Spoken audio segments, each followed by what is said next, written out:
Imagine por um instante que a realidade como conhecemos começasse a desmoronar diante dos nossos olhos. Céus escurecidos sem aviso, estrelas caindo como fagulhas incandescentes, terremotos despedaçando cidades inteiras e multidões em pânico correndo sem direção, como se o próprio planeta estivesse gritando. Agora, respire fundo e visualize uma voz ecoando em meio ao caos. Uma voz que já havia profetizado tudo isso há mais de 2000 anos. Essa voz pertence a Jesus, e suas palavras registradas no capítulo 24 do Evangelho de Mateus não são apenas uma previsão apocalíptica, são um alerta, uma convocação e, acima de tudo, uma promessa.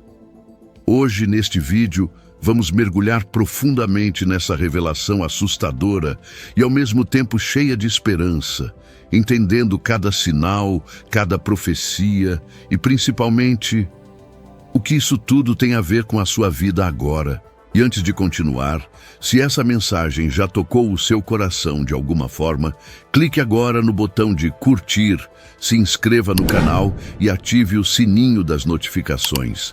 Isso nos ajuda a espalhar essa palavra e alcançar ainda mais corações com a mensagem do Evangelho. Durante a última semana de vida de Jesus, enquanto Jerusalém fervilhava com peregrinos vindos de todas as partes para a celebração da Páscoa, o templo se erguia como a joia da cidade. Gigantesco, dourado, reluzente sob o sol, símbolo do orgulho nacional e espiritual de Israel. Os discípulos estavam encantados, como qualquer um estaria ao contemplar tamanha grandiosidade. Mas então, Jesus olha para aquela estrutura colossal e declara, com uma serenidade desconcertante: não ficará aqui pedra sobre pedra. Aquelas palavras, ditas com naturalidade, foram como um terremoto na alma dos discípulos. Como assim? A destruição do templo? Aquilo era mais do que um prédio, era o coração da fé judaica. Esse foi o ponto de partida de uma conversa particular, íntima, profunda. No Monte das Oliveiras, à sombra das oliveiras antigas, os discípulos, assustados e curiosos, se aproximam de Jesus e lhe fazem 3 perguntas. Quando isso vai acontecer? Qual será o sinal da tua vinda e o sinal do fim do mundo? É nesse cenário que se desenrola uma das profecias mais poderosas já proferidas por um homem. E não por qualquer homem, mas pelo Filho de Deus. Jesus não começa falando sobre catástrofes, mas sobre engano. Isso mesmo, a primeira advertência do Rei dos Reis não é sobre guerras ou fome, mas sobre o perigo de sermos enganados. Cuidem para que ninguém vos engane, ele diz. Ele sabia que em tempos de medo, incerteza e sofrimento, o ser humano se torna vulnerável. E é aí que surgem os falsos cristos, os falsos profetas, os líderes carismáticos que prometem salvação sem cruz, atalhos sem renúncia. Muitos seriam seduzidos. A fé genuína, segundo Jesus, exigiria discernimento, vigilância constante e profunda intimidade com a verdade. Mas ele não parou por aí. Ele continuou, como um médico que, antes de oferecer a cura, precisa expor a gravidade da doença. Vocês ouvirão falar de guerras, rumores de guerras, nação contra nação, fomes, terremotos, mas ainda não é o fim. Isso é apenas o começo das dores. Aqui, Jesus nos convida a olhar para a dor com outros olhos. Como as contrações de uma mulher em trabalho de parto anunciam não a morte, mas o nascimento, as dores do mundo apontam para um novo começo, o nascimento de um novo tempo, o tempo do reino. Mas o parto seria longo e as dores aumentariam. Jesus então fala sobre perseguições intensas, mortes, ódio global contra os seus seguidores. Os cristãos seriam caçados, desprezados, entregues pelos próprios amigos e familiares. E o mais doloroso, o amor esfriaria. O amor, o maior mandamento, o que deveria nos manter unidos, seria consumido pela maldade crescente. O mundo entraria em colapso moral. Seriam tempos tão difíceis que até os fiéis duvidariam. Mas, em meio a essa tempestade, uma chama permaneceria acesa. Aquele que perseverar até o fim será salvo. Perseverança. Essa é a palavra-chave. Não a perfeição, não o heroísmo, mas a perseverança silenciosa dos que decidem não desistir, mesmo quando tudo parece desabar. No meio de tudo isso, Jesus menciona um evento misterioso e aterrador, a abominação da desolação, algo que traria destruição ao lugar mais sagrado. Um evento profetizado por Daniel, que teve um cumprimento parcial no passado, mas que também aponta para um futuro sombrio, onde o templo espiritual será profanado de forma inimaginável. Jesus alerta: quando isso acontecer, fujam. Não olhem para trás, não hesitem. Essa fuga não é apenas geográfica, mas espiritual. É a fuga do pecado, da idolatria, das falsas seguranças.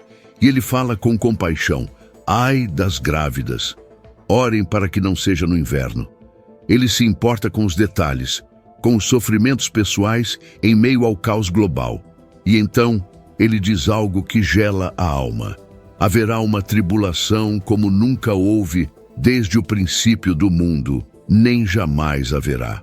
Mas, como uma estrela em noite escura, ele lança uma promessa: por causa dos escolhidos, aqueles dias serão abreviados.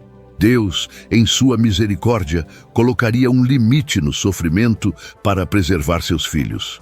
Com o cenário cada vez mais sombrio, Jesus continua: surgiriam falsos messias fazendo sinais extraordinários, tentando enganar até os eleitos.